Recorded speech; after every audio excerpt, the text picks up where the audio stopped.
بسم الله الرحمن الرحيم والصلاة والسلام على أشرف الأنبياء والمرسلين. Monsieur le directeur général du GEST, Monsieur le gouverneur, Monsieur le directeur général de l'Agence de développement de l'Oriental, Messieurs les secrétaires généraux, Monsieur le directeur, Messieurs les responsables des services de sécurité, Messieurs les directeurs des services extérieurs, Mesdames, Messieurs les représentants de la presse, Mesdames, Messieurs. C'est pour moi un grand jour. Je dirais que c'est le complément du rêve qui se réalise.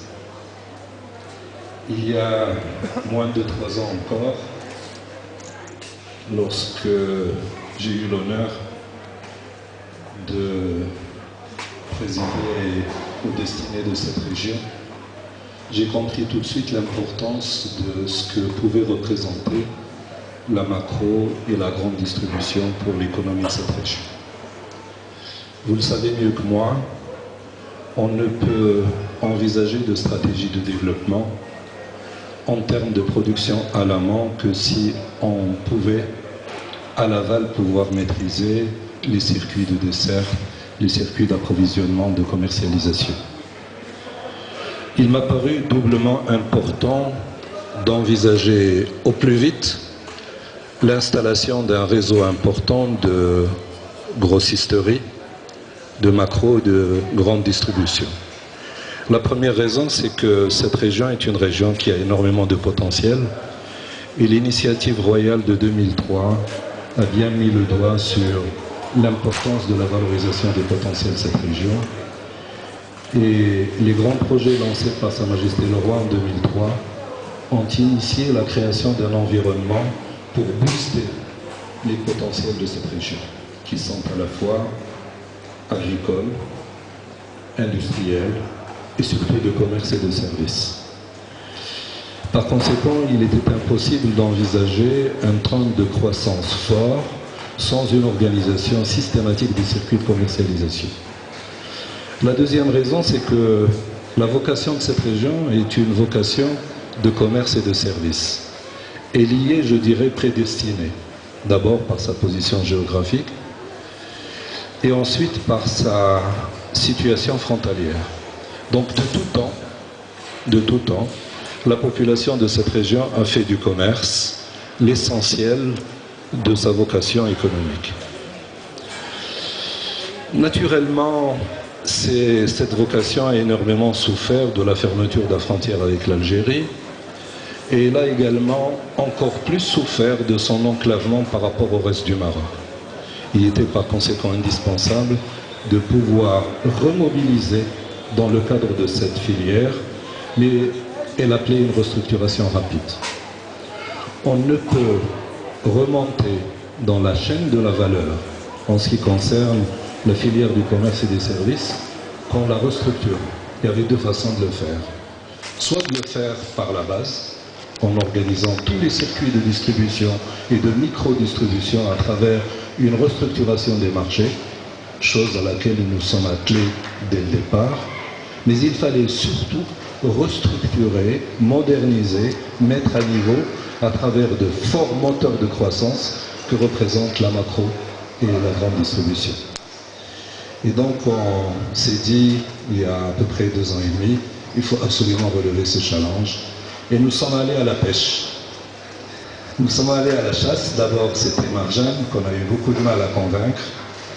Ensuite, à Swak Salam. Et enfin, aujourd'hui, c'est pour ça que je dis, notre rêve se réalise. Ce faisant, ce rêve est pour nous d'abord une marque de confiance. C'est une marque de confiance dans le potentiel de cette région.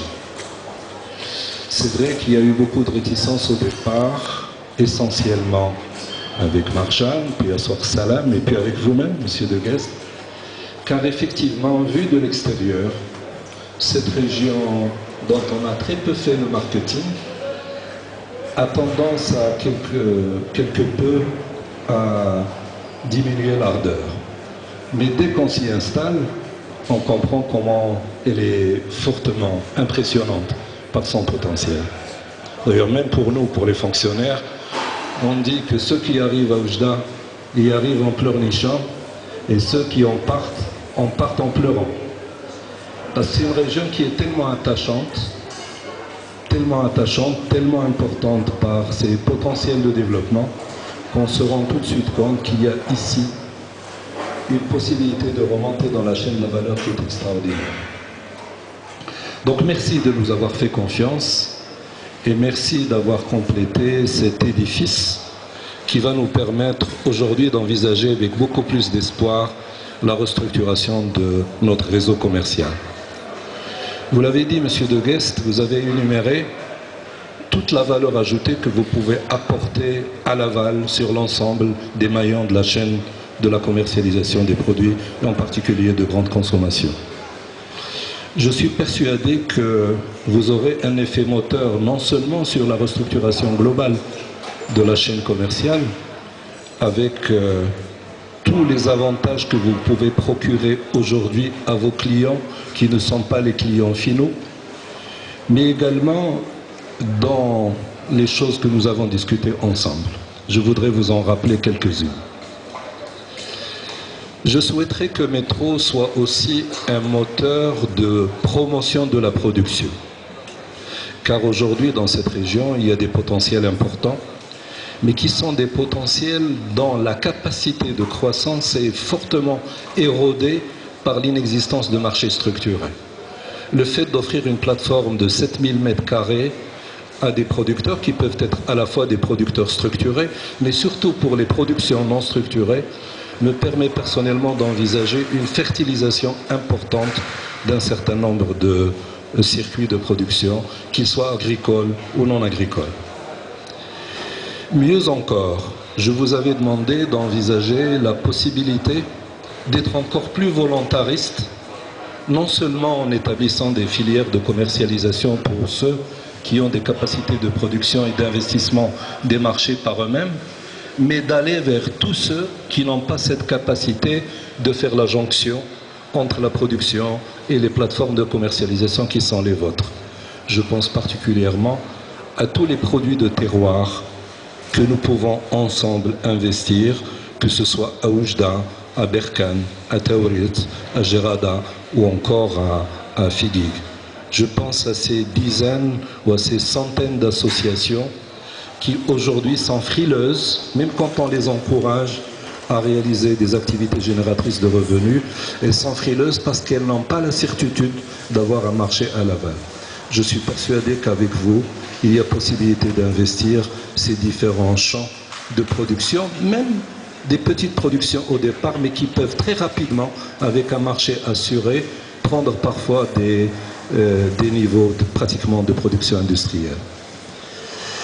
Je suis persuadé aussi qu'avec vous, on peut énormément faire pour l'ensemble de votre portefeuille client. Je suis heureux de savoir que vous en êtes déjà à 14 000 clients intermédiaires.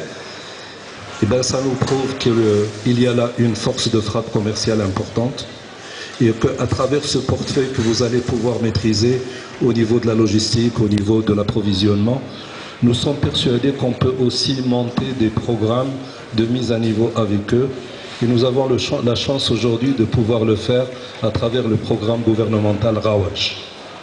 Je suis persuadé que dans le cadre de Rawaj, il y a possibilité de construire un programme de mise à niveau et de revalorisation de tout ce qui est distribution vers le consommateur final.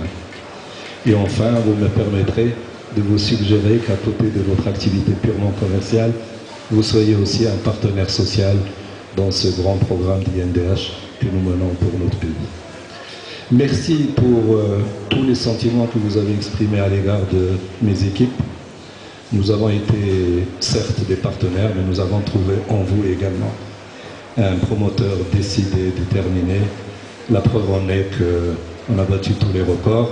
Entre l'idée et l'ouverture, on a fait moins de 4 mois pour ouvrir le métro. Félicitations à vous et à vos équipes. Je vous souhaite un grand succès. Nous vous comptons aujourd'hui parmi les gros comptes de notre région. Vous allez être aussi un gros contribuable. Je vous remercie.